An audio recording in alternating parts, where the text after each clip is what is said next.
Welcome viewers and subscribers. It's March 14th, 3.14 Pi Day. Today I'm very happy to announce that I'm bringing the hexagon hypothesis back into central consideration after having recorded some strong hexagon shapes and tested to make sure that it was not an aspect of the camera or the lens that was causing it. We're going to take a look at that, and I'll show you a little footage of a giant pink cloud that doesn't morph at all, and also a brief clip of what looks like sunrise type lighting at sunset on the eastern horizon. Primarily for the sake of viewers jumping in midstream, I'm going to do a review of our process so far. So I've been filming the sky, getting anomalies from clouds, the sun, extraplanetary bodies, and about a week and a half, maybe 2 weeks ago, I see what comes out of the cloud as a hexagon with white light instead of a circle with yellow light, and it's pretty curious. I end up catching this on film several more times, and in my search for some kind of explanation, I end up, with the help of my viewers, reviewing patents from the U.S. Patent and Trademark Office. What's interesting is that virtually all of them suggest using a hexagonal shape or hexagonal array, and that's exactly what we're seeing.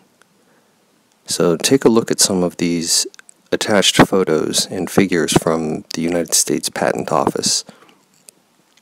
It works, as you can see in the diagram, by taking a variety of sources of light, and they bounce off of a parabolic reflector into a bottom dish where they reflect in collimate, moving up a light shaft, bouncing off of a couple more reflectors, and out onto us. But then I hit a major roadblock. I found that my camera was causing part of the appearance, or possibly all of the appearance, of the hexagon. Here's a clip from that video.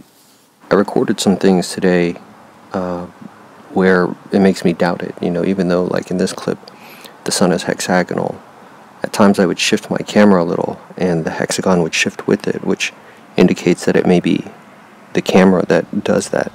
Well, I couldn't go back in time and do the camera rotation test on my old footage, which made me doubt, or at least have some doubts, about whether or not I could rely on it for what it stood for.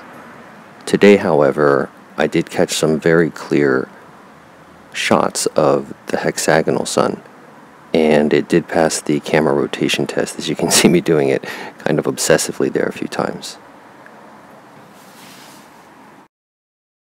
I noticed one of the best ways to verify that it's there is to take a look at the sun or the light as it exits the clouds, where the aura of it is not as bright.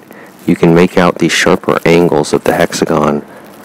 Sometimes you have to do a vertex at a time, but it's definitely there. I won't belabor the point. I've got some extra footage that I think I'll do some additional videos about. But as promised, here is the gigantic pink cloud that, if you notice, none of the features on it change as it moves across. And some of this is shot in time lapse. So thought I'd share that with you. Pretty weird stuff. And finally, this is a shot of the eastern horizon at 6:05 p.m. and it looks to me as if there is some light coming up from just below the horizon. It's pretty difficult to tell with all the heavy cloud cover there. I do try to mess around with the brightness settings some, but it's not entirely clear. So I'm going to be taking a little break and enjoying some vacation time. I may bring the iPad and see if I can't shoot a couple short videos, but I will talk to you and send you guys some more videos in a couple of weeks. Take care all.